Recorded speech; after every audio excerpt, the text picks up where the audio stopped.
Le secret du rectangle magique. Il était une fois, dans une forêt lointaine, un petit garçon nommé Léo, qui adorait explorer et apprendre de nouvelles choses. Un jour, alors qu'il se promenait à travers la forêt, il rencontra un hibou très sage et très spécial, nommé Érudit. Érudit n'était pas un hibou ordinaire. Il connaissait tous les secrets des formes et des nombres. Ce jour-là, Érudit avait décidé de révéler à Léo le secret du rectangle magique. « Bonjour Léo » ulula Érudit. « Je suis Érudit, le hibou savant de la forêt des formes. Aujourd'hui, je vais t'apprendre tout sur les rectangles. Es-tu prêt pour une aventure ?» Léo, curieux et excité, hocha la tête avec enthousiasme. « Parfait !» continua Érudit. « Pour commencer, nous allons construire un rectangle ensemble. Sais-tu ce qu'est un rectangle ?» Léo secoua la tête. « Je ne suis pas sûr, » répondit-il timidement. « Un rectangle est une forme avec 4 côtés, » expliqua Érudit. « 2 côtés sont longs et parallèles, c'est-à-dire comme les 2 rails d'un train, et les 2 autres sont courts et aussi parallèles entre eux. Chaque coin du rectangle forme un angle droit, c'est-à-dire comme le coin de la table. Allons trouver quelque chose dans la forêt qui ressemble à un rectangle. » Ils se mirent en route et trouvèrent bientôt des branches bien droites qui étaient parfaites pour leur projet.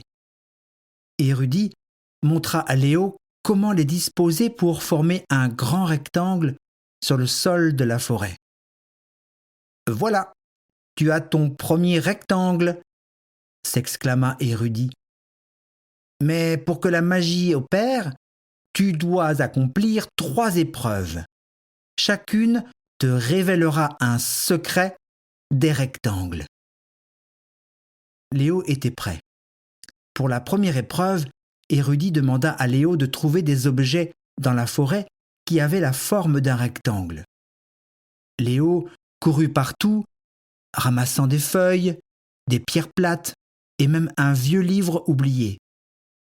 À chaque fois qu'il revenait, Érudit lui expliquait pourquoi l'objet était ou n'était pas un rectangle, aidant Léo à comprendre la forme.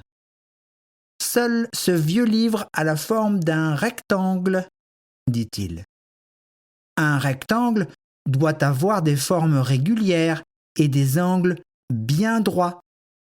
Ce n'est vraiment pas le cas de ces pierres et encore moins de ces feuilles. » J'ai compris. Chez moi, j'ai plus de chances de trouver des objets qui ont la forme d'un rectangle. La porte de ma chambre, mon cartable, ma gomme, le dessus de la table de la cuisine, s'exclama Léo. Bravo, lui dit le gentil hibou. Tu as compris. Tu apprends vite. Maintenant, pour la deuxième épreuve, tu dois créer quelque chose d'utile avec des rectangles. Tu dois utiliser ton imagination pour dessiner quelque chose de magnifique qui utilise des rectangles. Léo prit un bâton et commença à dessiner sur le sol de la forêt. Il dessina une maison avec des fenêtres rectangulaires, un soleil avec des rayons rectangulaires et même un arbre dont le tronc était un rectangle. Tu as accompli toutes les épreuves, Léo, ulula Érudit avec fierté. Tu as appris le secret des rectangles et comment ils peuvent être utilisés de manière créative et utile. Léo sourit, réalisant qu'il avait appris beaucoup plus qu'il ne l'avait imaginé.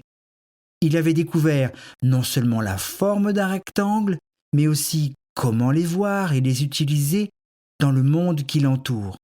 « Merci, érudit, » dit Léo. « Je ne regarderai plus jamais les formes de la même manière. » Et c'est là la magie de l'apprentissage, répondit Érudit en battant des ailes. Chaque jour offre une nouvelle aventure et une nouvelle leçon. Continue à explorer et à apprendre, Léo. Le monde est plein de secrets à découvrir. Léo remercia le hibou et se promit de revenir visiter Érudit dans la forêt des formes. Désormais, chaque fois qu'il voyait un rectangle, il se souvenait de son aventure avec Érudit et souriait, sachant qu'il avait un ami sage dans la forêt qui avait beaucoup à lui enseigner. Ainsi se termine l'histoire de Léo et du secret du rectangle magique, une aventure qui lui a appris non seulement sur les rectangles, mais aussi sur l'importance de l'observation, de la créativité et de l'apprentissage en continu.